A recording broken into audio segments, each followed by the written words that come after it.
A very good evening and welcome to a brand new edition of News First Weekend, coming to you live from our News1st studios in Colombo.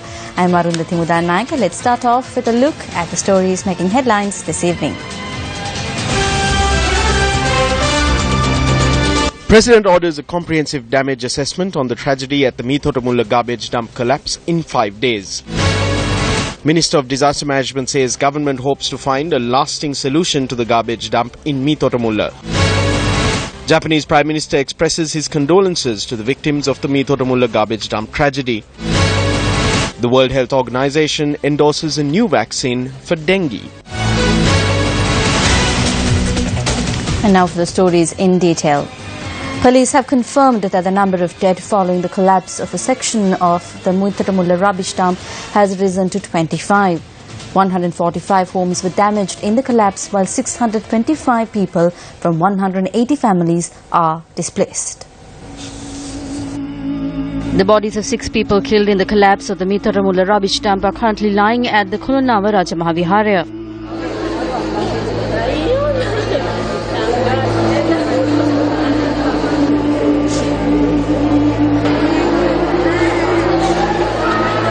The final rites for a family of 4 killed in the collapse were observed at the Kulonava Public Cemetery today.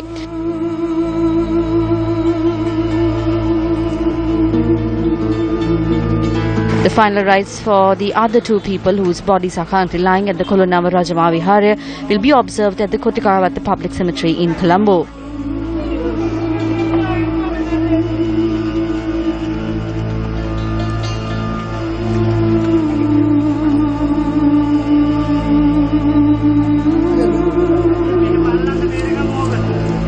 When the problem aggravated in 2011 and several homes were damaged, we commenced several protest movements. At that time, the Colombo Municipal Council provided the 600 million rupee tender at 800 million rupees to 2 companies and engaged in a major racket where the councillors and the commissioners divided up more than 200 million rupees among themselves. Not only that, several councillors used their lorries to dump garbage here and turned this into their main source of income.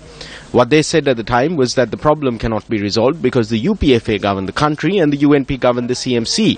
But even after the people changed the government, the problem was not resolved. Ranil Wickremesinghe called us for talks, said the problem would be resolved within 6 weeks and appointed a committee headed by the chairman of the UDA. 60 companies submitted their reports and their proposals to this committee. Because of the bribes and the income they received through this rubbish dump, the CMC and the UDA did not allow any of these projects to proceed. Recently, even more politicians started dipping their beaks into this. All of them brought in companies that were friendly to them and attempted to get some money from it. Close to 40 people have paid with their lives as a result of this tug of war. Even today, politicians are trying to gain political mileage from this. Our question is, who will be held accountable for the deaths of these children, these people? The children of these politicians go to popular schools and lead lives of luxury. They will never dump their garbage in Colombo 7. They have dumped the garbage in an area where innocent people live. No one has come forward to take accountability for their lives, and we do not expect that anyone will either.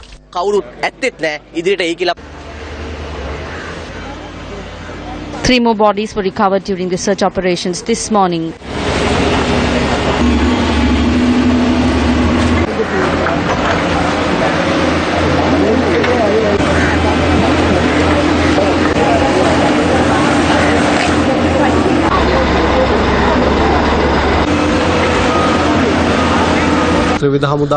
We have deployed 1,050 personnel from the Tri-Forces to carry out the relief effort.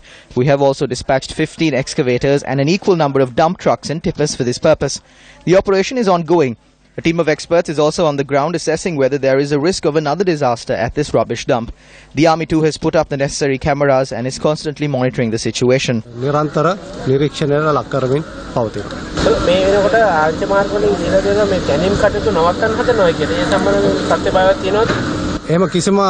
No, it has not been stopped. It has been ongoing since the evening of the 14th with no pause. We hope to continue until the task is finished. In a message to Prime Minister Ranil Wickremesinghe, Japanese Prime Minister Shinzo Abe expressed his condolences over the loss of life as a result of the tragedy. He added that a technical team is likely to visit Sri Lanka at the earliest to take stock of the situation and assist in remedial measures. Meanwhile, the Ceylon Teachers Union says the government is directly accountable for the loss of lives of school children and the damage to school property as a result of the disaster. Issuing a statement, the union pointed out that when a section of the rubbish dump collapsed on the 2nd of January 2013, Rahul College in Meetotamulla was closed and there were calls from the public to remove the dump. The CTU says that while they continuously called on the government to remove the rubbish dump and reopen the school, no action was taken and the school was not reopened. The displaced are still taking shelter at Terrace and De Silva Mahavidyalaya in Kolonnava.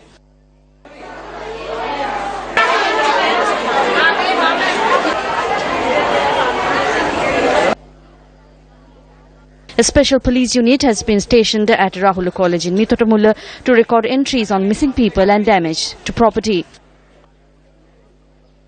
IGP Pooja Sundara visited the unit today.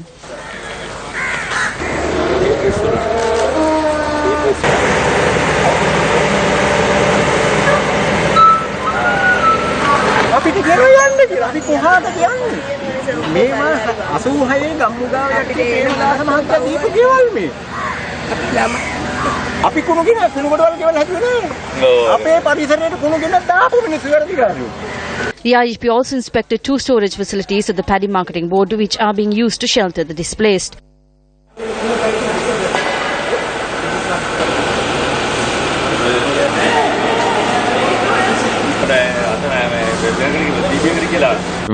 We are hoping to finish the work by Wednesday. His Excellency, the President, has also issued an order for the government to bear the cost of all personal expenses on the part of the displaced people. The National Building Research Organisation has advised for the evacuation of people living in 130 homes surrounding the Meetotamulla rubbish dump. The head of the NBRO Geology and Landslide Research Unit, RMS Bandara, says the surrounding area has been labelled a danger zone. Rubbish from Kolonnava, Kotikawat and Mulleriava has been dumped in Meetotamulla for 30 years. As per a ruling of the Supreme Court in 2008, rubbish from the Colombo Municipal Council limits has also been dumped here since then. 800 tons of garbage is dumped at this 20-acre landfill each day.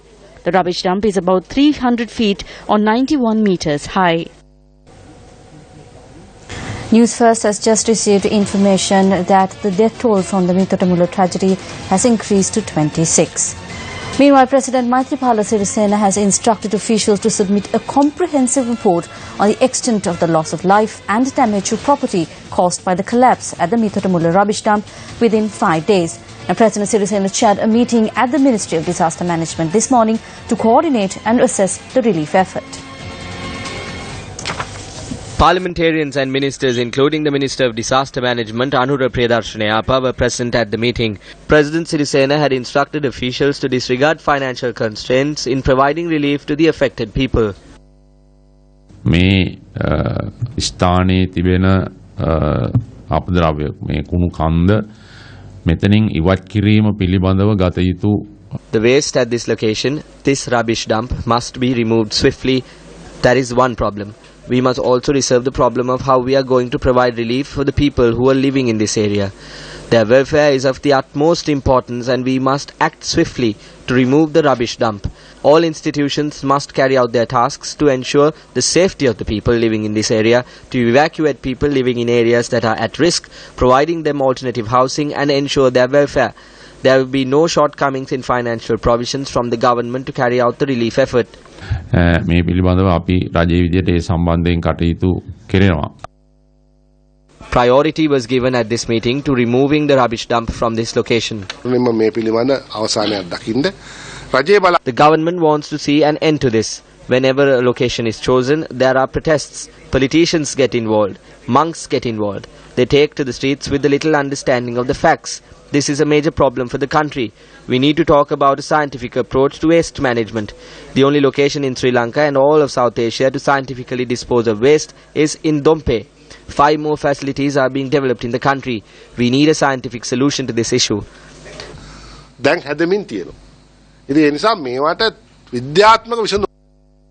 Attention was also drawn towards the need to relocate people who are still living in high-risk areas. It was decided to use 2 storage facilities at the Paddy Marketing Board to provide temporary shelter for evacuees. The rubbish dump is not secure.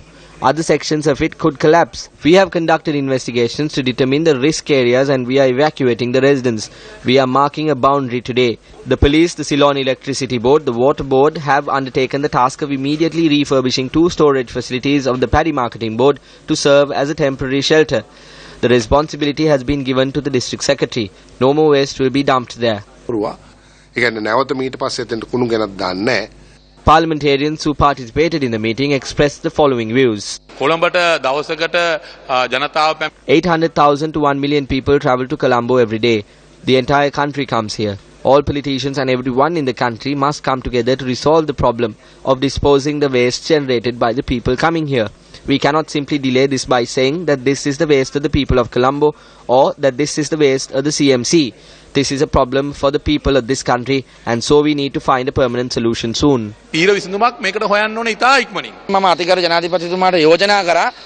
I propose to His Excellency the President that we quickly provide homes in the Colonava division which have been built under the various projects undertaken by the Urban Development Authority.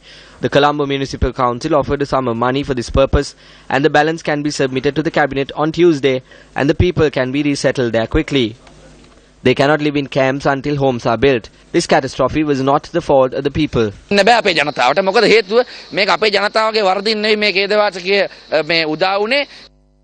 There were several parties that claimed ownership of the garbage dump in Meetaramulla in the recent past. The Colombo Municipal Council, the Ministry of Local Government and Provincial Councils, the Urban Development Authority, the Western Provincial Council, Pradesh Sabha and Provincial Council members as well as parliamentarians. However, at present, no one takes responsibility for the tragedy that took place at the Meetaramulla garbage dump. People commend the President for taking quick action to ensure that the people affected receive assistance. Prime Minister Ranil Wickremesinghe, who arrived in Vietnam on an official visit, has decided to conclude his activities in Vietnam and return to the country as soon as possible. A release issued by the Prime Minister's office noted that the Prime Minister took the decision based on the situation surrounding the Meetaramulla garbage dump collapse. Prime Minister Ranil Wickremesinghe landed at the Noi Bai International Airport in Hanoi this afternoon. The Premier, who arrived in Vietnam based on an invitation extended by his counterpart, Nguyen Xuan Phuc, was welcomed by foreign ministry officials of Vietnam as well as the ambassadors of both countries. A special guard of honour was accorded to Prime Minister Wickremesinghe. During his visit, the Premier will meet with the President, Prime Minister and other high-level government officials of Vietnam. The Prime Minister was due to return to the island on the 19th of this month. However, a decision has been made to shorten his official visit to Vietnam. Taking a look at another one of our headline-making stories, the World Health Organization has endorsed the world's first ever vaccine for dengue fever. Known as Dengue Vaxia, the vaccine is the product of 2 decades of research by a French-based medical company. Throughout the past few years, the company has conducted clinical trials in tens of thousands of children in Southeast Asia and Latin America that revealed the vaccine to be 70% effective. International media reports that Mexico, Brazil, El Salvador and the Philippines have already licensed the Dengue Vaxia vaccine. The vaccine has to be given in 3 injections spaced out over 1 year and is designed for those over the age of 9. About 390 million people are infected by dengue each year in some 120 countries, particularly in Southeast Asia, Latin America and Africa. In Sri Lanka, dengue claimed 53 lives in the first 4 months of the year alone and has over 29,000 reported patients.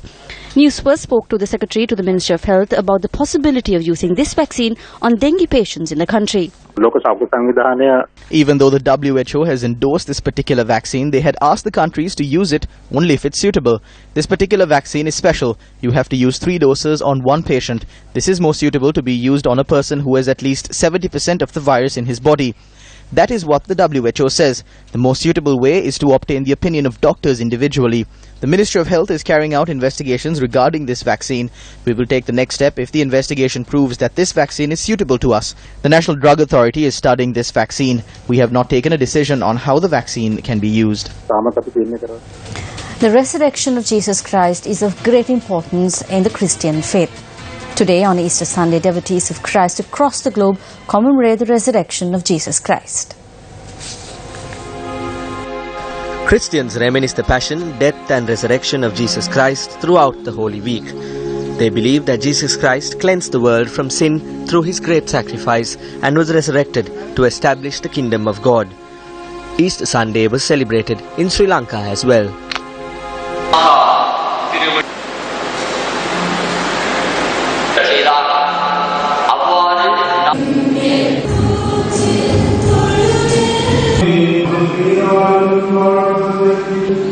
President Maithripala Sirisena, issuing his Easter message, notes that the Christian devotees who celebrate Easter with great devotion demonstrate that an incomparable supreme sacrifice was made in order to rise above the humans and achieve divinity.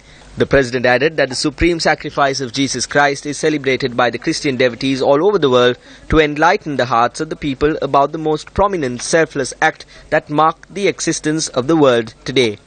Prime Minister Ranil Wickremesinghe, issuing his Easter message, highlights that Jesus Christ was one and is one of the greatest teachers of history, whose message of love and compassion has touched hearts and transformed lives of people throughout the ages.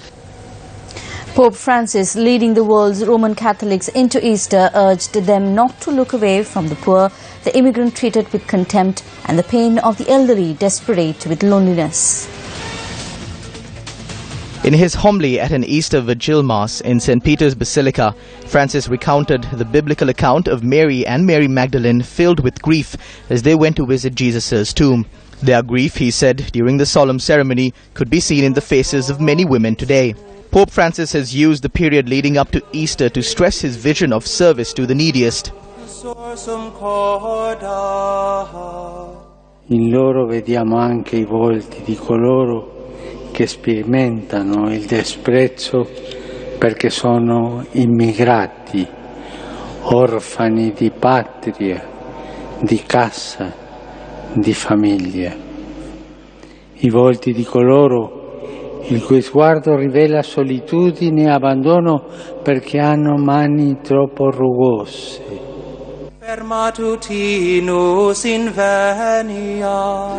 During the service, he baptized 11 people, most of them adult converts to Catholicism, from Italy, Spain, the Czech Republic, the United States, Albania, Malta, Malaysia and China. Also in local news, the Director General of Civil Aviation says that international airlines had provided verbal confirmation that they would be able to operate A380 aircrafts using the recently renovated runway at the Bandaranaike International Airport. However, views expressed by the Minister of Transport and Civil Aviation, Nimal Siddipala de Silva, and Deputy Minister Ashok Abesinghe in this regard has generated a great deal of debate.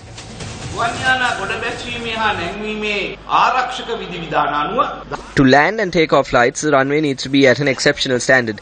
There are several international regulations pertaining to this. The International Civil Aviation Organization inspects our runway. The companies which ensure the passengers obtains these reports. The airline companies do not land their flights here if the runway is not in accordance with proper standards. It's difficult to land an A380 flight here. They had tried this once. The runway needs to be broadened. We will do that as well.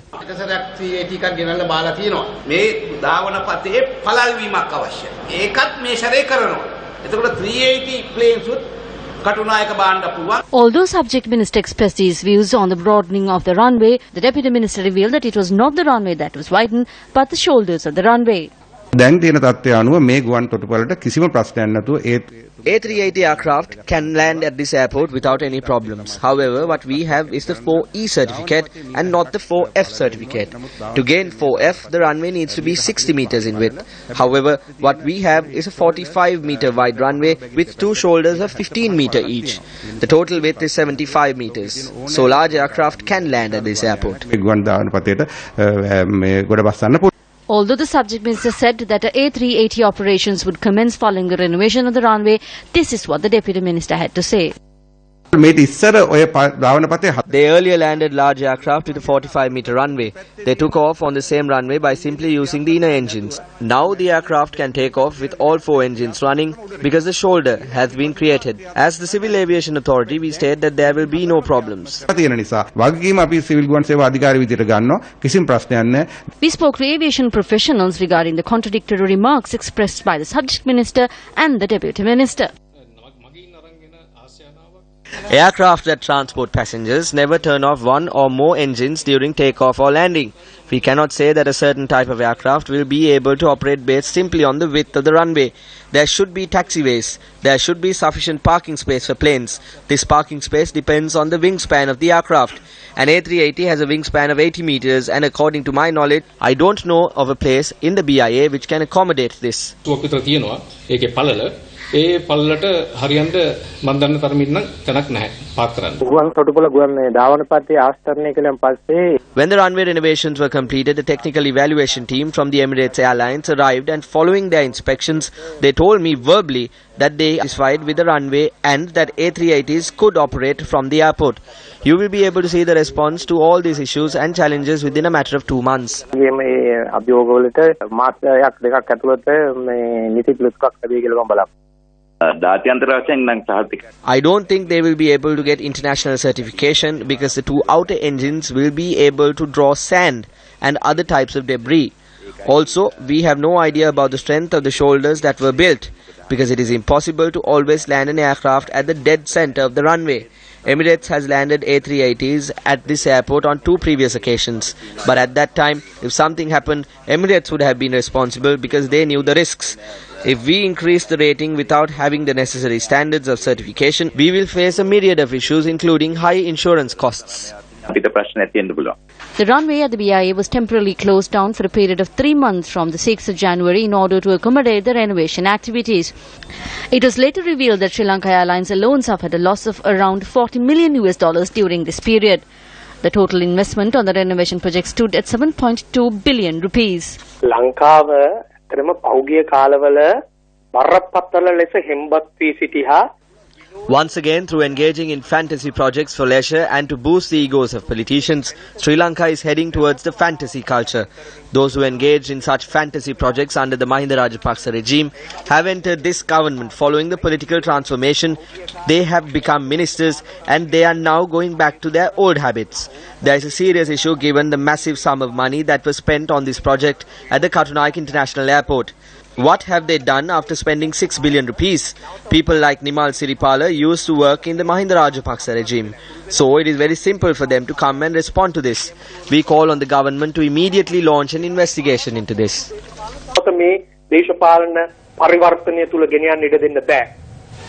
Will the joint opposition May Day rally pose a threat to the future election activities of the SLFP? Minister S.B. Sanak expressed his views on the matter. There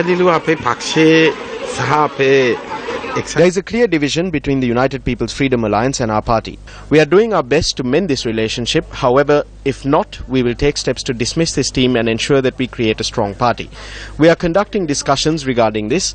Whatever the divisions, we will ensure that the May Day rally held under the auspices of the President in Kandy will go down in history as the rally with the largest in attendance in the country.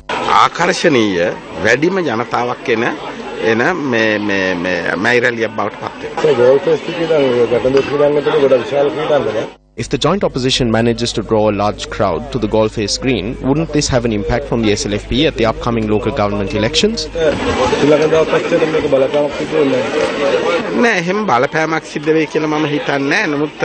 I don't think there will be any impact at all, but I know that a large number of joint opposition members will not take part in this rally. Many SLFPers will not attend this rally. I state this with responsibility. Basil will dispatch vehicles using money to gather crowds, however they will face a grave difficulty. The minister expressed these views while attending the opening ceremony of a Bakmahau Lele in Hanguranketa.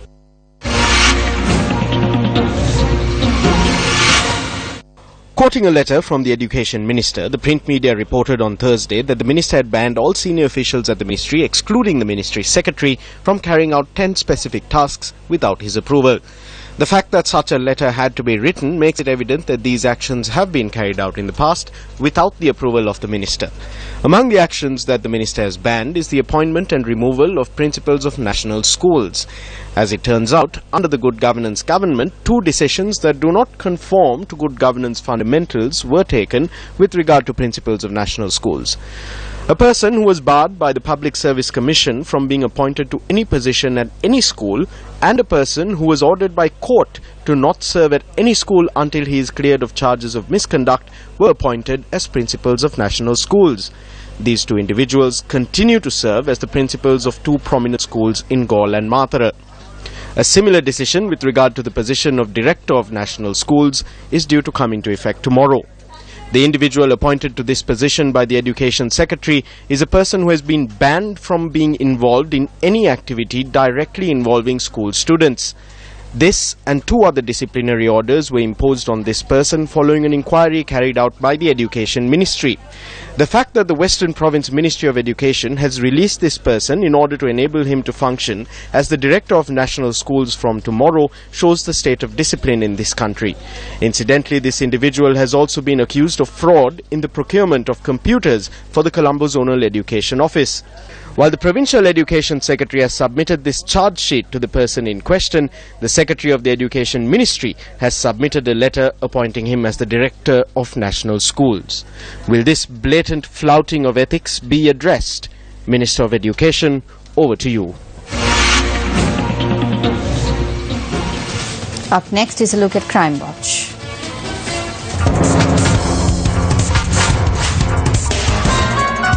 One person died and 3 others suffered serious injuries when a group of persons assaulted a group of youth who had been in the Mihidumawata area in Baminiavilla, Ambalantota. The injured are currently receiving treatment at the Karapitiya Teaching Hospital and the Hambantota District Hospital. According to the police, the youth had been attacked with sharp weapons and shooting had also taken place. The deceased has been identified as a 26-year-old area resident. The Tangor Special Crimes Investigation Unit inspected the scene of the crime today. The remains of the victim have been taken to the Hambantota Hospital for the post-mortem examination. The remains of an individual were discovered from a shrubby area in close proximity to the railway tracks in Kulvela, Tigana. Mahava police officers investigated the location where the remains were discovered. Police suspect that the victim died 10 days ago. The police are yet to identify the remains of the individual. Well, that's a look at this Sunday's edition of News First Weekend. Thank you very much for joining us. Good night.